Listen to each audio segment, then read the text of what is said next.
शास्त्र बताता हमारे जीवन में कितने गुरु होते हैं।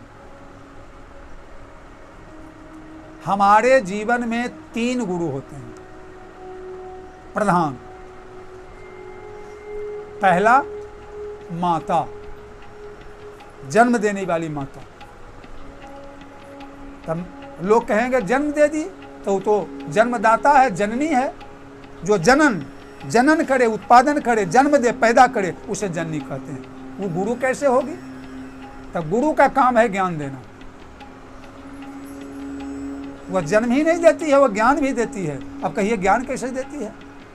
तो वही बताती है, यह आपके तुम्हारे पिता हैं, यह तुम्हारे चाचा हैं, ये तुम्हारे मामा हैं, ये तुम्हारे बाबा हैं। सुत उठ करके पिताजी को प्रणाम करो। ये देखो भगवान हैं, ये माता। परिवार से परिचय, पिता से परिचय माता कराती है। अगर ज्ञान ना दे पिता का कि कौन है, ज्ञान ना दे परिवार का, तो कौन बताएगा? बच्चा तो कुछ जानता नहीं कि मेरे पिता कौन है, मेरी मामा कौन है, मेरे चाचा कौन है, मेरे दादा कौन है। यह ज्ञान माता देती है।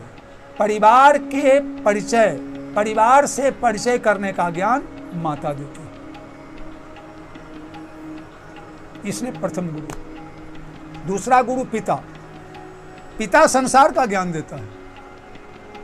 वो खेत से कमाकर, नौकरी चाकर, व्यापार करके आते हैं और उसके बाद यह ज्ञान देते हैं कि देखो यह मंदिर है, ये गांव के बड़े बूढ़े हैं, वहाँ देखो स्कूल है, वहाँ जाना पड़ेगा, गुरुजी से शिक्षा लेनी पड़ेगी। वहाँ देखो ट्यूशन पढ़ने जाना है, वहाँ देखो खेती करने जाना है, वहाँ देखो मंदिर है, वहाँ भगवान को प्रणाम करने जाना है, वहाँ देखो कुआं है, वहाँ स्नान करने जाना है। 10 बजे विद्यालय जाना है, जब सुबह उठोगे तुम्हें मैदान जाना है, मुंह धोना है, स्नान करना है, इस ढंग से हाथ मटियाना है, इस ढंग से दीनानाथ को जल देना है, तुलसी में जल देना है। ये ज्ञान कौन देगा? पिता देगा। घर का ज्ञान माता और बाहरी संसार का ज्ञान पिता देंगे। और केवल घर का ज्ञान माता दे दे और बाहर का ज्ञान पिता न देंगे, काम नहीं चलेगा। क्योंकि घर से बाहर निकलिएगा, बेटा लोटा तो बाहर का चीज है। इसलिए प्रथम गुरु माता, घर के सारे वातावरण, सारी क्रियाएं, सारा संसार का ज्ञान पिता। उठो बैठो, मैदान जाओ, स्नान करो, स्कूल जाओ, भगवान को प्रणाम करो।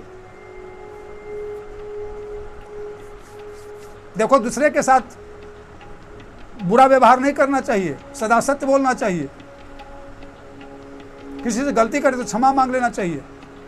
देखो बड़े लोग आए हैं, जितना भी बड़े लोग हैं सबको प्रणाम करो और छोटों को गले लगाओ। मुँह से गाली मत दो, झूठ मत बोलो, किसी की निंदा मत करो।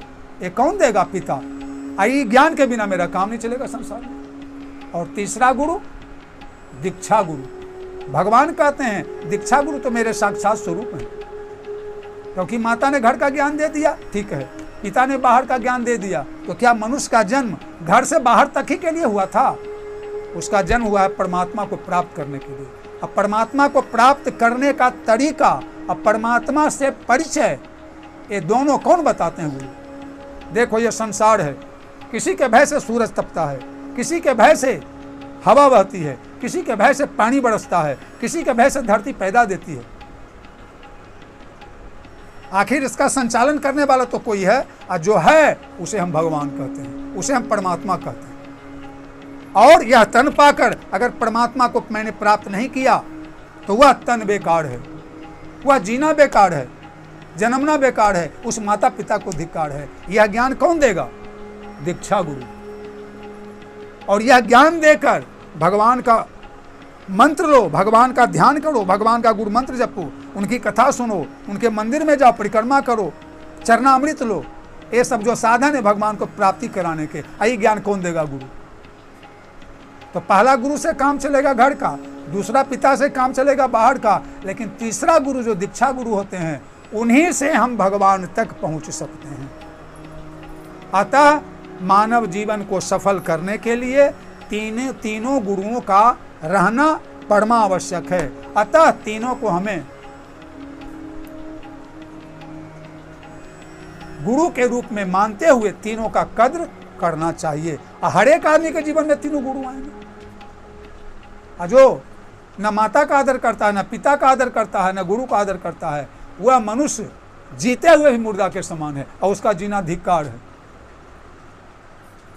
अतः अपने तीनों गुरुओं का समादर अपने जीवन में प्रत्येक व्यक्ति को करना चाहिए।